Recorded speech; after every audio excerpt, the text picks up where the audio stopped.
तो यहाँ पे सबसे पहली चीज हम सेबी के बारे में पढ़ रहे थे। सेबी का इंट्रोडक्शन हो चुका है। 1988 में सेबी वॉज एस्टैब्लिश्ड। यार लेट मी टीच यार। 1988 में SEBI was established to it was established to help the investors issuers and investors issuers and intermediaries, उनके इंटरेस्ट को सेफगार्ड करने के लिए। इशूअर्स वो होते हैं जो शेयर इशू करते हैं, इशूइंग कंपनी जो होती है, उनका कैसे सेफ गार्डिंग हो यार। सिंपल से समझो, एक नई कंपनी अपना शेयर इशू कर रही है, अगर मार्केट में कोई ब्रोकर मैनिपुलेशन कर देता है, मैनिपुलेशन करने का क्या मतलब है, उसके शेयर के दाम के साथ खिलवाड़ कर देता है, ऑटोमेटिकली वो कंपनी लॉस फेस करेगी। उसका शेयर 100 में बिकना चाहिए था, मैनिपुलेट करके 95 कर दिया, 90 कर दिया, तुमको तो लिख रहा है 5 रुपए का फर्क है, 10 रुपए का फर्क है, मगर तुम खुद सोचो अगर एक शेयर पे वो 10 रुपए कमा रहा है तो 10 शेयर पे वो कितने कमा देगा, और फिर 100 पे, फिर 1000 पे, तो इस तरह से तो उसका लॉस बहुत हो जाएगा। इशूअर के बाद आते हैं इन्वेस्टर जो अपना पैसा दे रहे हैं। अब कहीं कंपनी उन इन्वेस्टर के साथ कुछ उनके पैसे के साथ ऑब्जेक्ट क्लॉज को ना, मतलब इन्वेस्टर को बोला कि भैया हमारा ये जो कंपनी है it will utilize your money for dealing with the construction companies, और एक्चुअली में वो कंपनी क्या करती है, वो ड्रग्स का सप्लाई का काम करती है, मतलब वो बता कुछ रही है और वो कर कुछ और रही है। और तीसरा होता है इंटरमीडियरीज, ब्रोकर। देखो हमेशा ब्रोकर गलत नहीं होगा, कभी कभी हो सकता है ब्रोकर को कस्टमर्स या क्लाइंट उसका कमीशन ना दें, उसका कमीशन झूठ में काट लें, तो यहाँ पे ब्रोकर को भी हमेशा हम गलत नहीं बोल सकते, क्योंकि आज के टाइम पे जो भी डेट पे जो भी ट्रेडिंग हो रही है वो किसकी बदौलत हो रही है, ब्रोकर्स के।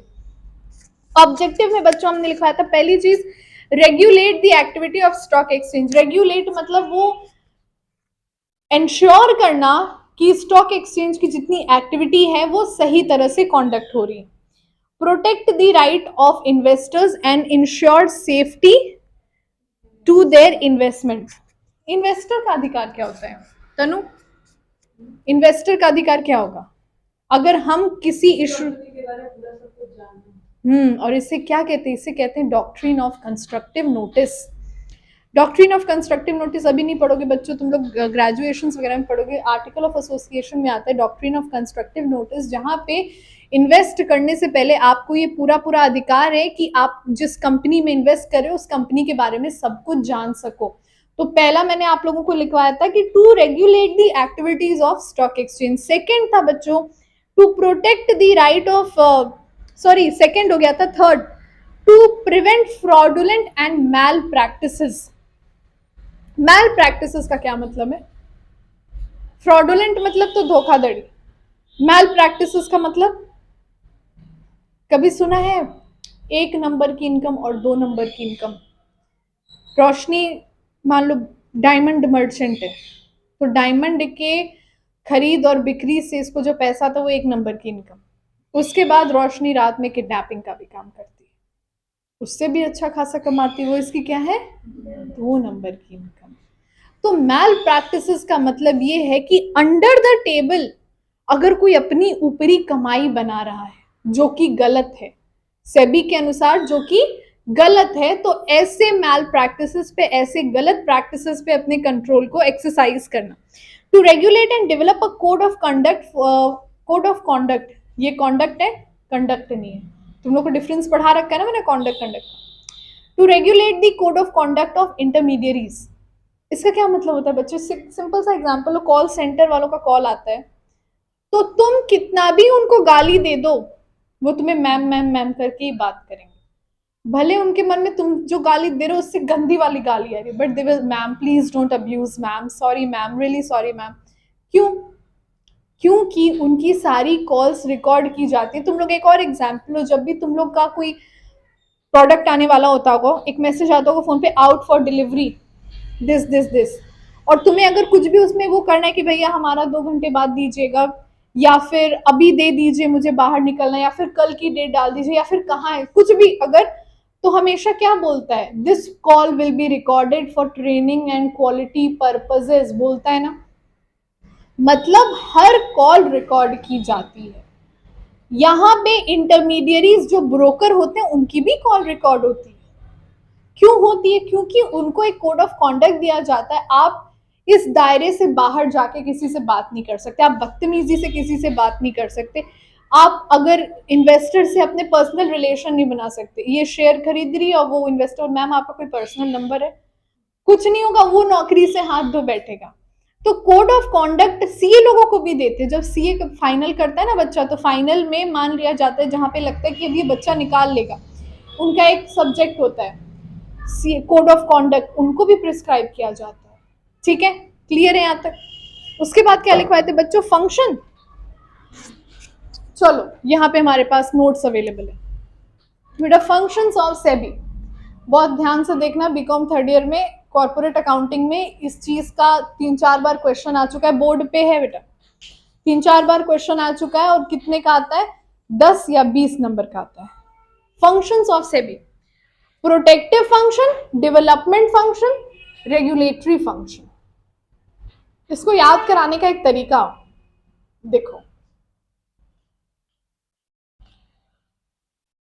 प्रोटेक्टिव फंक्शन जैसे लेट से, आज नहीं, आज तो बिल्कुल भी नहीं, कल भी नहीं, आज से 5 साल बाद, वो भी जल्दी हो गया, 10 साल बाद आप लोग भी पेरेंट्स बनेंगे, बनेंगे, that is the rule of the nature.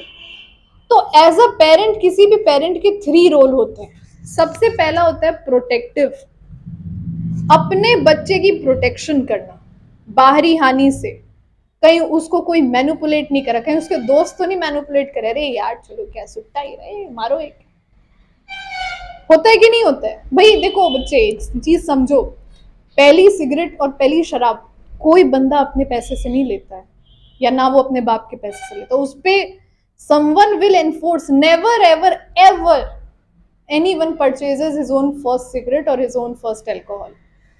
तो प्रोटेक्टिव फंक्शन में एक पेरेंट्स का फंक्शन, भाई सेबी भी तो पूरे मार्केट का पेरेंट ही है, तो पहला है कि प्रोटेक्ट करें कि कहीं कुछ गलत तो नहीं हो रहा हमारे सिक्योरिटी एक्ट में। दूसरा क्या है, प्रोटेक्शन इतना मत दो कि वो बच्चा घर में ही बैठा रह जाए, घर से निकले ना, घर से बाहर निकलता उसको एकदम से धक धक होता है, कोई मीम है ना बाबूराव वाला, मेरे को तो ऐसा धक धक हो ले रहा है, समथिंग लाइक दैट।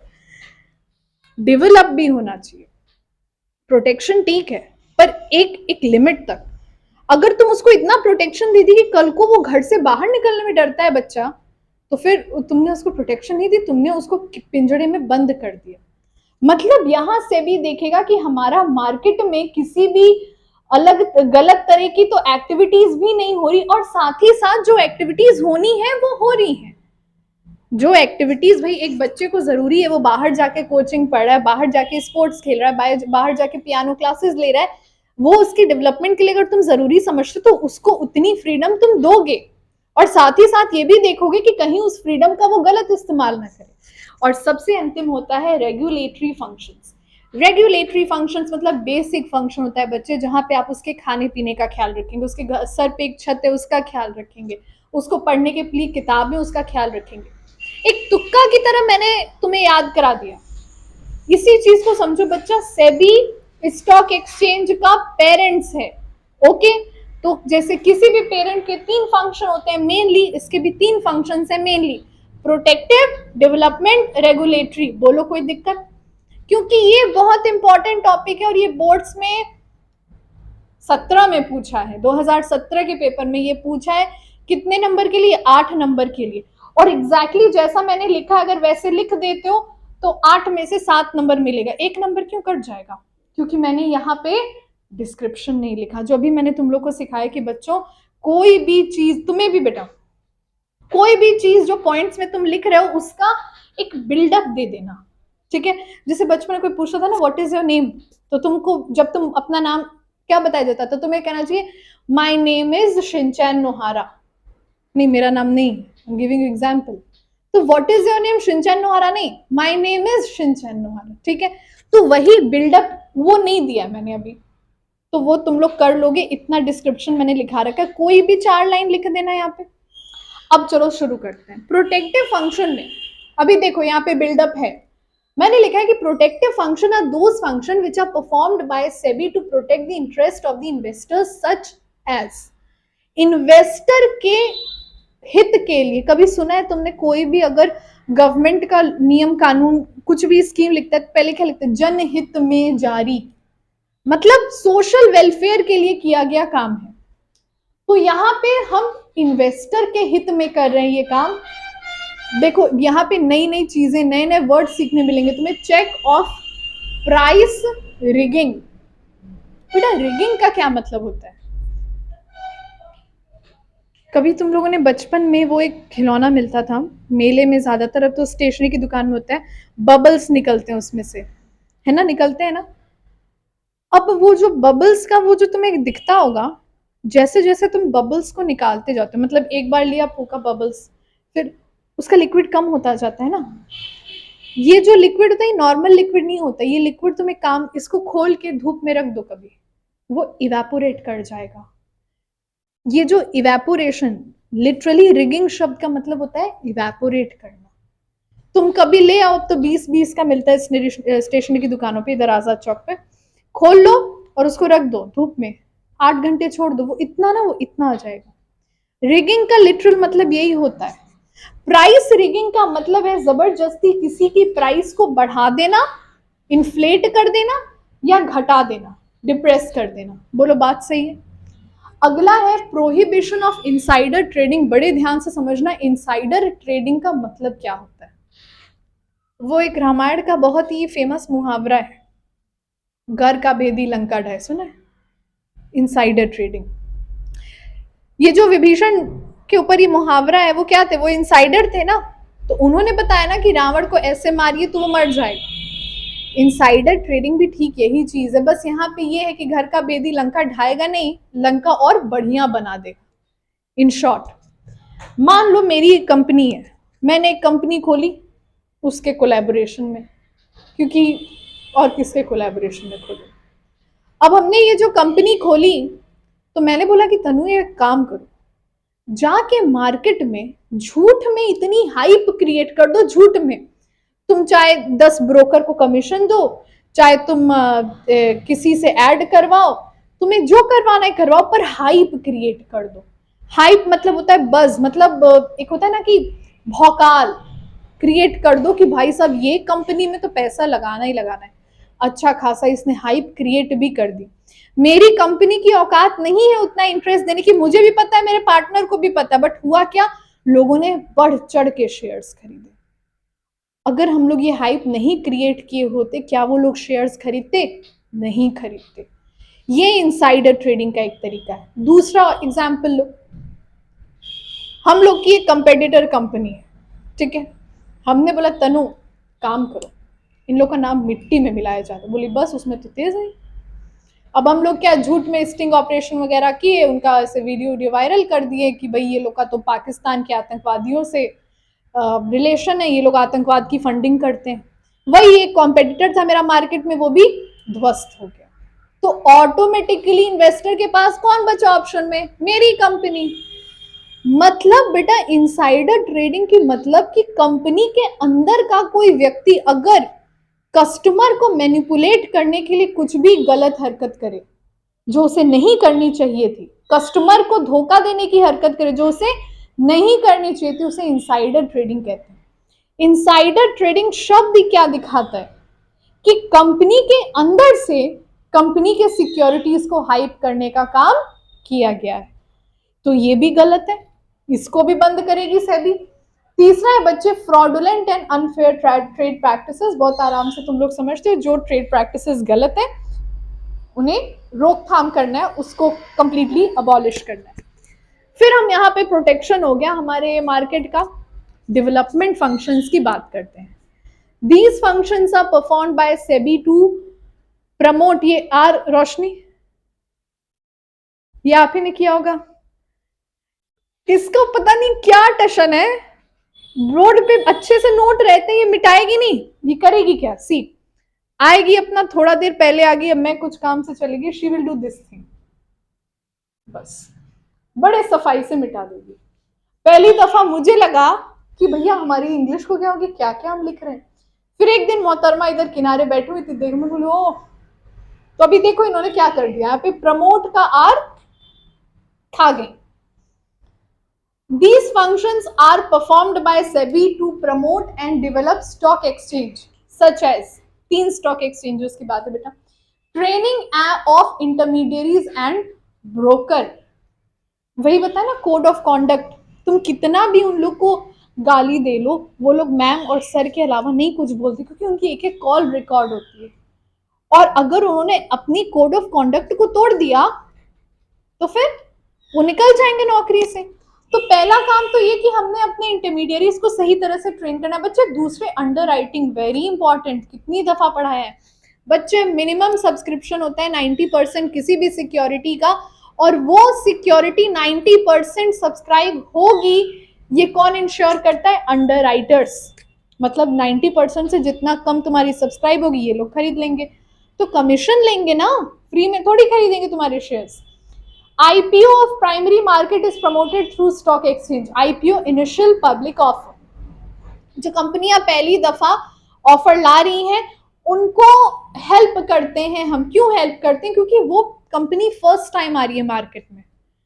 तुम्हें चावल दाल बनाने नहीं आता है और तुम्हें दे दी गई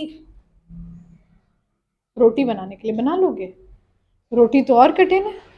पहले आटा लो, आटा गूंथो, आटा नरम गूंथो, फिर उसकी लोई बनाओ, फिर लोई को लेके बेलो, फिर उसको तवा पे चढ़ाओ, फिर करेक्ट टाइम पे तवा से निकालो, फिर फुलाओ। रोके रहने दीजिए मैम, हम मैगी खा के सो जाएंगे। और लास्ट हम बात करें बच्चे रेगुलेटरी फंक्शन का, मतलब है बिजनेस की रेगुलेशन करना, मतलब ये इंश्योर करना कि बिजनेस बेयर मिनिमम। बच्चे बेयर मिनिमम शब्द का अर्थ क्या होता है? बेयर मिनिमम मतलब कम से कम इतना तो होना ही चाहिए।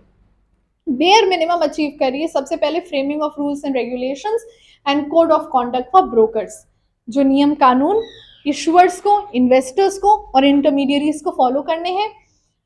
Next is regulation of mutual funds. Mutual fund भी इसी मार्केट का पार्ट होते हैं, उनकी regulation. SEBI conduct inquiries and audit of stock exchange. अभी देख रहे हो क्या माहौल हुआ है गोरखपुर में? सारी दुकानें बंद रह रही है 2-3 बजे तक। ये क्या है? ये इंक्वायरी है। बिल दिखाइए, ट्रांजैक्शन आप कर रहे हैं, कस्टमर तुरंत गुड लेके जा रहे हैं, पहुंच जा रहे हैं ऑडिट इंस्पेक्शन को, निकालिए बिल दिखाइए। देख रहे हो खौफ का माहौल गोरखपुर में? सारी शॉप्स बंद रह रही हैं 2 बजे तक, 3 बजे तक, और 8 बजे बंद हो जा रही, केवल 5 घंटे बिजनेस कर रहे हैं ये लोग। And the last one is registration of सब ब्रोकर्स एंड स्टॉक ब्रोकर्स। मतलब बच्चे अगर ब्रोकर या इंटरमीडियरी का रजिस्ट्रेशन सेबी के साथ नहीं हुआ है तो वो एक रजिस्टर्ड ब्रोकर नहीं है, और रजिस्टर्ड ब्रोकर नहीं है इस वजह से अगर कल को उसने कुछ भी आपके पैसे के साथ ऊंच नीच की तो जिम्मेदारी सेबी की नहीं होगी। इस वजह से हमेशा आपका ब्रोकर क्या होना चाहिए? रजिस्टर्ड। इसी के साथ हमारा चैप्टर 10 का लेक्चर खत्म हुआ, चैप्टर 10 खत्म हुआ। तुरंत इसके बाद हम लोग मार्केटिंग मैनेजमेंट का लेक्चर करेंगे जहां तक हमने लिख लिया है।